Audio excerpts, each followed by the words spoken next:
Hola a todos, buenas tardes, bienvenidos una tarde más al canal. Hoy vamos a hablar de variantes, de cepas, de variedades, de las distintas formas que puede tomar cierta enfermedad que ya todos conocemos y que por desgracia sufrimos, que se llama socialismo. Am, ¿Os acordáis cuando estos años hemos tenido que escuchar todas las distintas cepas y variantes que iban poniendo nombres durante la pandemia? Ya, es que ya no me acuerdo de las distintas, pero cada mes o cada 2 meses salía una variante nueva de la enfermedad y luego ahora ya están diciendo que la ONU, esa organización comunista dirigida por comunistas con objetivos comunistas, ya ha advertido de que, bueno, en concreto la Organización Mundial de la Salud, que esperan nuevas infecciones, nuevas pandemias mundiales y que hay que estar preparados, y para estar preparados hay que darles el poder absoluto, hay que darles, para estar preparados acerca de la próxima pandemia, que ellos ya tienen prevista, para estar preparados para esa situación, para prevenirla, hay que darles el control total a la Organización Mundial de la Salud, dirigida por comunistas. Pero el comunismo y el socialismo no tienen intención de conseguir el control total de la sociedad. O sea, esto es pura casualidad. O sea, va a venir una nueva pandemia, ellos ya lo saben, porque, porque son muy listos. No porque la vayan a provocar ellos, como la última. No por eso. No porque la vayan a provocar ellos, sino porque son muy inteligentes y muy previsores, y entonces ellos ya lo están viendo venir. Y la mejor forma de evitar que esa nueva pandemia que prevén nos afecte y haga mucho daño es darle a la Organización Mundial de la Salud el control total sobre nuestros datos, nuestras políticas sociales, la medicina de cada país, el país en general y el mundo en general, el control total, porque ellos lo van a gestionar mucho mejor que nosotros, porque ellos no se equivocaron en ningún momento en la última pandemia. Bueno, variantes y cepas, qué cosas. Pero, ¿y qué tal las variantes de lo que hemos estado sufriendo hasta ahora y que seguimos sufriendo, llamados socialismo? ¿Qué tal las variantes de esta enfermedad? Es curioso lo del socialismo, porque por una parte es un trastorno mental individual, o es más bien la elaborada justificación de un trastorno. O sea, cuando elaboramos concienzudamente una justificación para nuestro deseo de controlar a los demás, para nuestro deseo, el deseo es natural, el impulso de controlar a los demás es natural, el impulso de controlar nuestro entorno, pero cuando intentas justificar que tu impulso de controlar a los demás es bueno y es estupendo y es maravilloso, y que tienes todo el motivo del mundo para controlar a los demás y los demás para someterse a tus deseos, pues eso es un trastorno. Pero a la vez es una enfermedad social, porque el socialismo se manifiesta como una enfermedad social. Sí, es una ideología. Como tal ideología es un sustituto un sucedáneo, un sustituto de la religión. Como tal sustituto de la religión viene a ser una religión sustitutiva, una secta realmente, pero a la vez se manifiesta como una suerte de enfermedad social que se va extendiendo, enfermedad en el sentido de que mata y destruye a la sociedad. La sociedad que infecta la va matando y la va destruyendo. Todas las organizaciones que se ven que abandonan el camino de la salud, se ven infectadas por el socialismo, pues se pudren y se mueren. Y yo he conocido algunas. El caso más paradigmático es el de Amnistía Internacional, que os lo he comentado alguna vez, pero algún día tengo que hablar de ello un poco más en extenso. Bueno, la cosa es que de socialismo hay un montón de cepas. Precisamente una de las dificultades que más sufrimos con el socialismo es que casi todo el mundo, la inmensa mayor parte de la gente, confunde socialismo y comunismo. Y al comunismo, al tipo de comunismo mayoritario, que es el marxismo, el que viene de los escritores y no sé si llamarlos politólogos, profetas más bien, de los profetas Marx y Engels. De ellos proviene la versión mayoritaria del socialismo, del comunismo, que es el marxismo, que habla de una sociedad de clases. Dice que los trabajadores del mundo están sometidos por la clase burguesa, por los capitalistas burgueses y tal, y que tienen que sublevarse contra ellos, romper las cadenas de la esclavitud, sublevarse contra ellos, trabajadores del mundo unidos en una internacional comunista. De ahí lo de la internacional, que promueve la revolución contra los opresores. Es decir, el marxismo es socialismo de clase. Habla de clases sociales, aunque como dijo Antonio Escogotado, lo que Marx dice que son clases sociales no son clases sociales, o sea que ni siquiera explicó bien esa parte, son estamentos. Vamos, que casi todo el trabajo de Marx es una porquería en un aspecto o en otro. Pero bueno, el marxismo habla de clases sociales y habla de que la lucha de clases, de que la clase trabajadora se tiene que unir. Los trabajadores del mundo se tienen que unir internacionalmente para luchar todos ellos contra los malvados capitalistas burgueses que les oprimen. De ahí que ellos promovieran una unión internacional de trabajadores que se llamaba así, la internacional socialista. De las cuales hubo varias versiones que no me voy a enrollar sobre el tema. Ese es el comunismo marxista. El marxismo es digamos que es la versión ortodoxa, la versión mayoritaria de comunismo, pero no es la única. Y precisamente, como decía, uno de los problemas es que la gente cree que es la única, o sea que el socialismo es el marxismo y el marxismo es el socialismo, y no es así. Cuando les intentas explicar que hay otras versiones de socialismo, pues lo más probable es que simplemente admitan que no tienen ni idea, porque no han leído nada sobre el tema, no han estudiado, lo que sea. Bueno, por ejemplo, el gran promotor del marxismo fue Lenin, el revolucionario ruso hijo de papá, que vivía del dinero que le daba su mamá, rica, terrateniente, protegida de los zares, su familia, y con el dinero de su mamá pues vivía del cuento. Se hizo revolucionario, destruyó a finales de 1917, destruyó la revolución antizarista que había derrocado al zar en febrero de ese mismo año e implantó un régimen de violencia y terror para imponer a los bolcheviques sobre el resto de los revolucionarios republicanos rusos.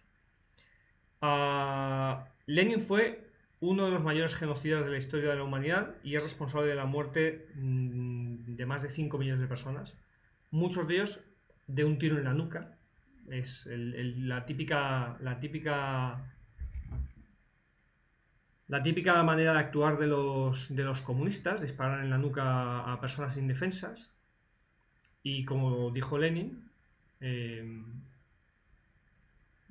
su lema: contra las almas la mentira, contra los cuerpos la violencia.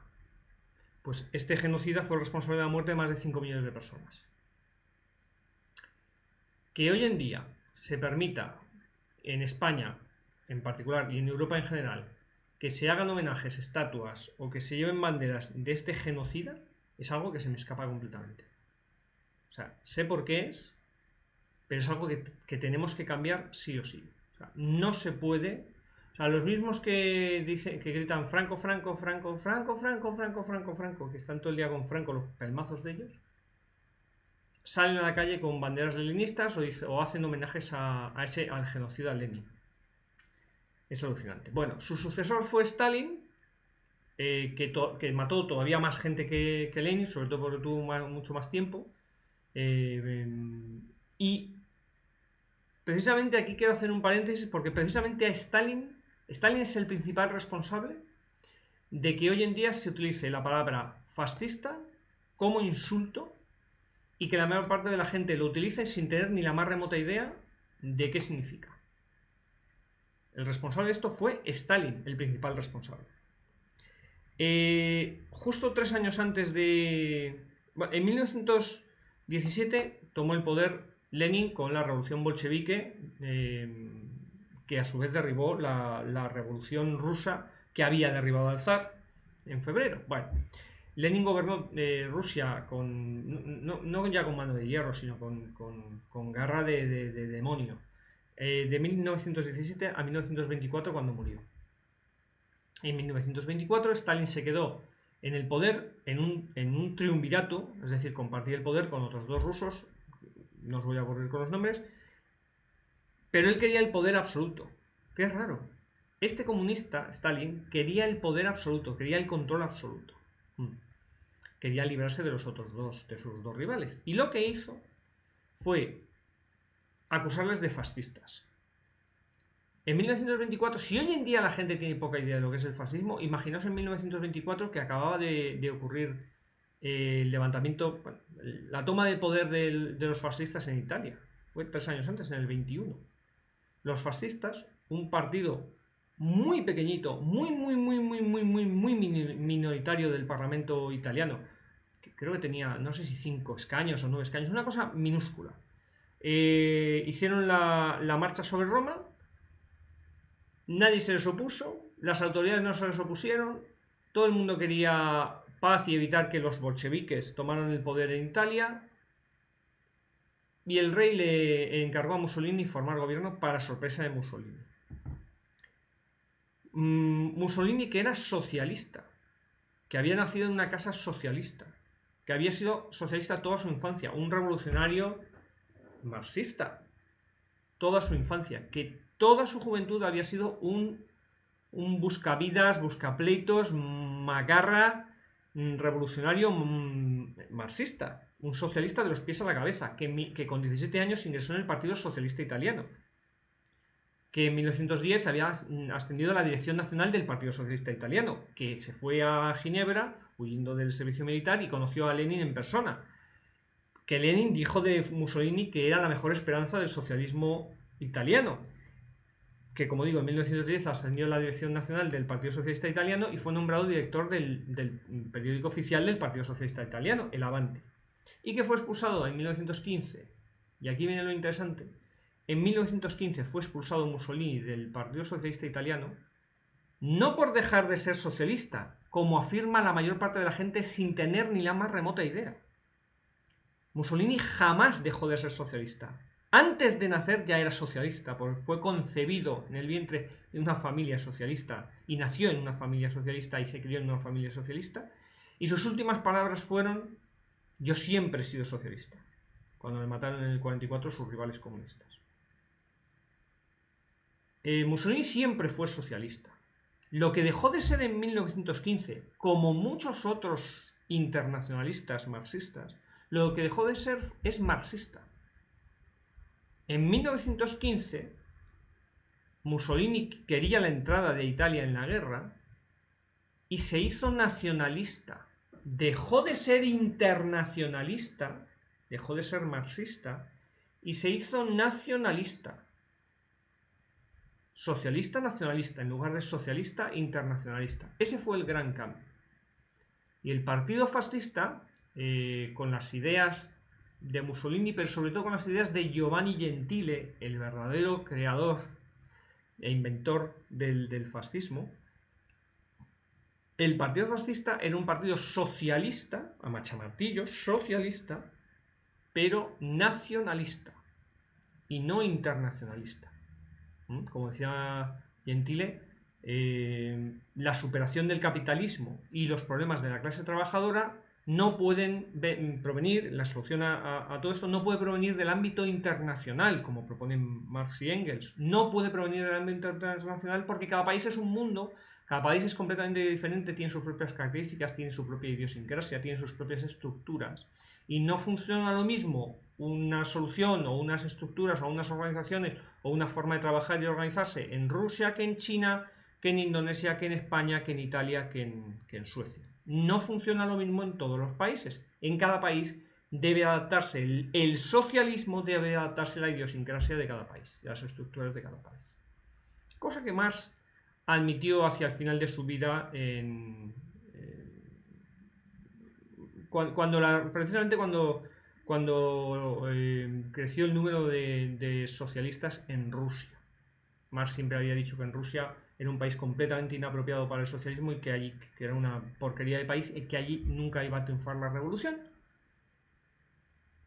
porque no estaba suficientemente industrializado, entre otras cosas. Bueno, pues cuando vio que crecía el socialismo revolucionario en Rusia, dijo, pues a lo mejor sí. Bueno, pero que en cada país es diferente, es lo que dicen los fascistas. Bueno, en 1921 el fascismo se hace con el gobierno en Italia y en 1924, bueno, por cierto, enseguida Rusia e Italia establecieron relaciones diplomáticas inmediatamente y Mussolini fue de los primerísimos en reconocer a la Unión Soviética como un Estado soberano, o sea, es decir, de reconocerle como un país legítimo y olvidarse de los zares. O sea, Mussolini fue, como era socialista, de los primeros en reconocer la Unión Soviética y establecer relaciones diplomáticas con ellos y acuerdos comerciales, y los italianos empezaron a diseñar y luego a producir destructores de guerra, barcos destructores, para la Armada Soviética, inmediatamente. Vale, pues en 1924 a Stalin le interesó quitarse de en medio a sus rivales del triunvirato, y lo que hizo fue acusarles de ser fascistas. O sea, de puertas afuera es como estás acusándoles de ser tus amigos y aliados, que es lo que eran los fascistas para los bolcheviques, sus amigos y aliados. Los fascistas italianos eran amigos y aliados de los bolcheviques soviéticos. Pero ahí la gente no tenía ni idea de nada, igual que ahora, y les acusó de fascistas que sonaban, o sea, lo hizo sonar como algo terrible. Oh, son fascistas y todos, oh, son fascistas, que es ser fascista, no tengo ni idea, pero parece muy malo. Y se los cargó, se los quitó del medio. Y así accedió Stalin al poder, acusando a los demás de ser fascistas. ¿A alguien le suena acusar, por ejemplo, lanzar una alerta antifascista para atacar a unos rivales políticos? ¿A alguien le suena? ¿Pablo Iglesias?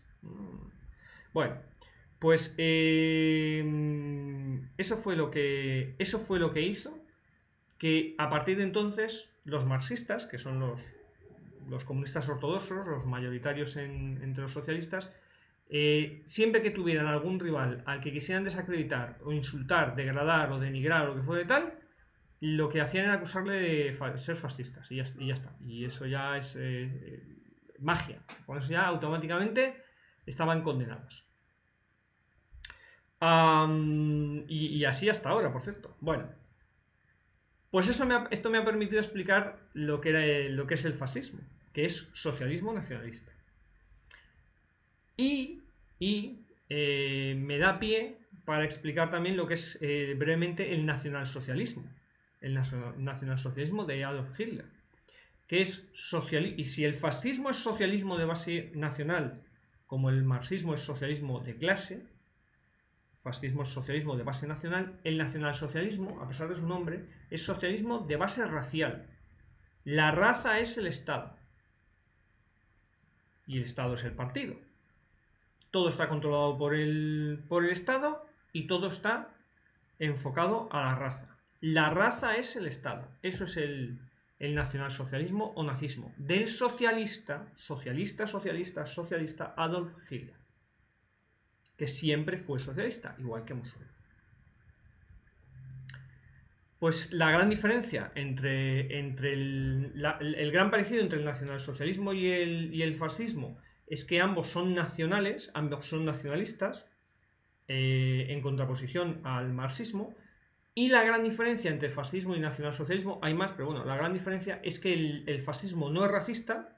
Mussolini tenía una novia, una amante judía y tenía ministros judíos y tal, y él mismo decía que lo del racismo es una chorrada, era mediterráneo.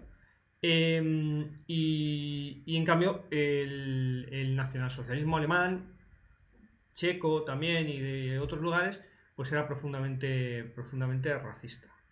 En otros países, como por ejemplo en Gran Bretaña, había media docena larga de partidos nacionalsocialistas, nazis, nacionalsocialistas y fascistas, con además los nombres entremezclados. O sea, había un partido fascista que era racista y luego había un partido nacionalsocialista que no era racista. O sea, estaba todo muy mezclado. Es decir, nadie tenía claro qué era una cosa y la otra.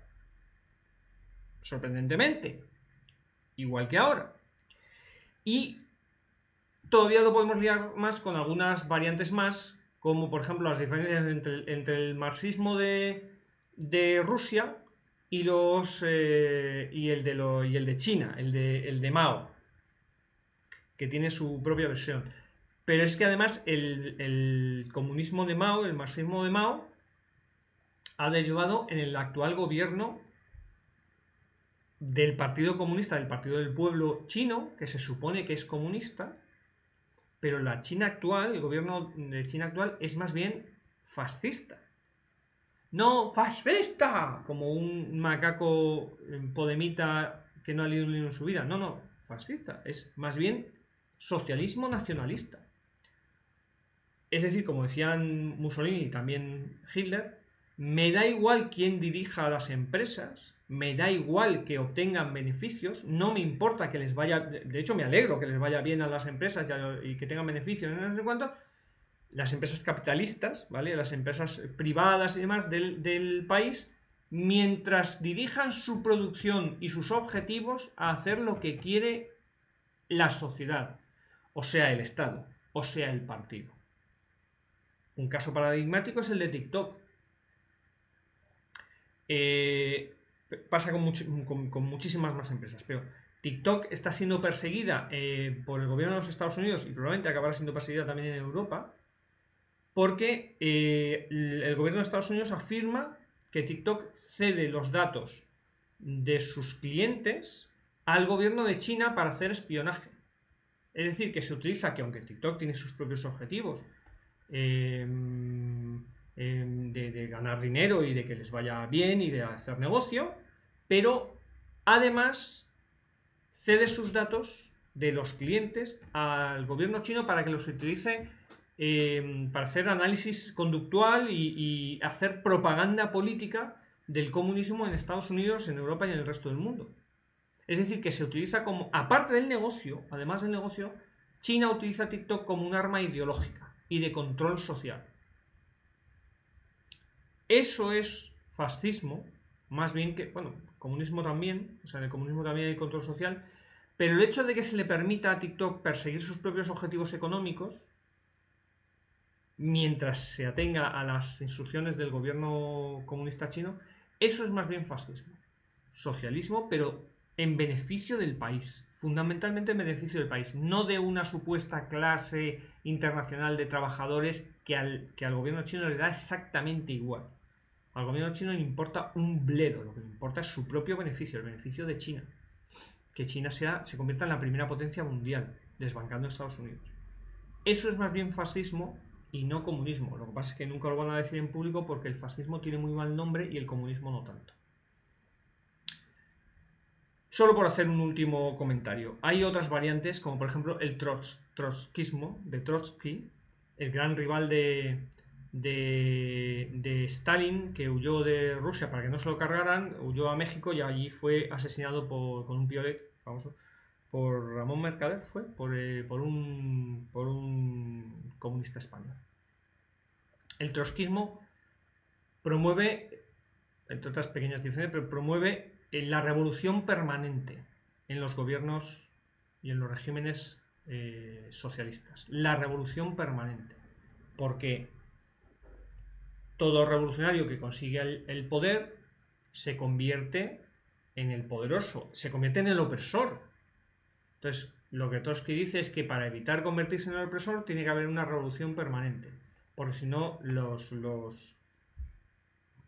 países que consiguen implantar dictaduras socialistas, pues esos dictadores se convierten en gente como los Castro, por ejemplo, que son una o como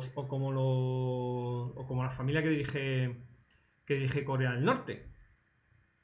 O sea, se convierten en élites opresoras que oprimen a su pueblo. O sea, el único gordo que hay en toda Corea del Norte es el dictador. O sea, su dictador es el único gordo que hay en todo el país. Todos los demás están delgaditos porque no tienen para comer. De hecho, tienen hambrunas y muertes por hambre, por inanición. Solo hay un gordo en todo el país. Lo cual dice mucho de la buena salud de los coreanos del norte, de los norcoreanos. Y los Castro, que son prácticamente los únicos ricos, los Castro y los militares que mantienen el poder sojuzgando al pueblo cubano a punta de pistola, son los únicos ricos de Cuba. Se han convertido en la nueva élite, en la nueva casta dirigente.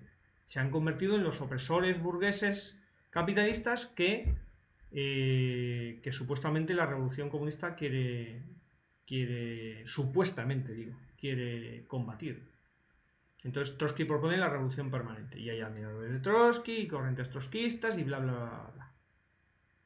Por no hablar del feminismo, que el feminismo es socialismo de base sexual. Si el marxismo es socialismo de clase y el fascismo es socialismo de base nacional y el nazismo es socialismo de base racial, el feminismo es socialismo de base sexual. En vez de decir que los judíos oprimen a los alemanes o que los capitalistas oprimen a los burgueses capitalistas oprimen a los trabajadores, bla bla bla bla, pues lo que dice el feminismo es que los hombres oprimen a las mujeres y que hay un malvado patriarcado que las oprime y que ellos están en lucha porque las matan.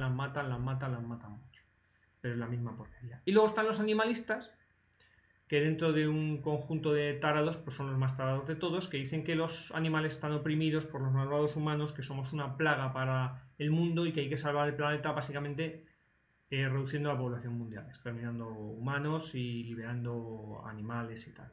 Y que no se pueden matar animales, porque es maldad, que los pobres animales, tan puros y tan buenos y bla bla bla bla. Ya. En ninguno de todos estos casos, ninguno de todos ellos, o sea, ninguno de las múltiples variantes de socialismo y otras como el chavismo y demás de las que podríamos seguir hablando, ninguno de ellos tiene absolutamente nada que ver ni con mejorar las condiciones de los trabajadores, ni con lograr una sociedad más igualitaria, ni construir una sociedad mejor, el progreso, la igualdad, la liberación, las libertades. Ninguno de ellos tiene ni la más remota relación con ninguna de esas cosas. O sea, todo eso no son más que excusas para su único y verdadero objetivo. El único y verdadero objetivo de cualquier socialismo, de todo socialismo, que es el control total de la sociedad. Por eso, todo socialismo es totalitario. Por eso es incompatible con España, por eso es incompatible con la democracia, incluso con la vida. Y por eso todo español de bien y toda persona de bien debe dedicar su vida a combatirlo, a combatir al socialismo en sí dentro de uno mismo, es decir, a combatir su propio impulso por imponer su forma de ver la vida y su voluntad a los demás, y desde luego por combatir que haya sinvergüenzas y tarados sinvergüenzas que se dediquen a justificar su propio deseo de imponer su voluntad sobre toda la sociedad. Lo que hay que hacer es, como vemos, para evitar que el socialismo tome el poder en España, bueno, mantenga el poder y se perpetúen en el poder en España y hagan una nueva casta como la de los Castro, que hagan un linaje de socialistas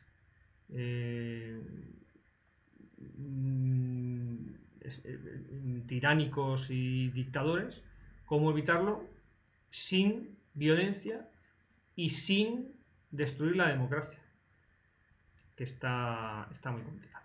Y no me enrollo más, que me he ido ya a los 30 minutos y no quiero alargar.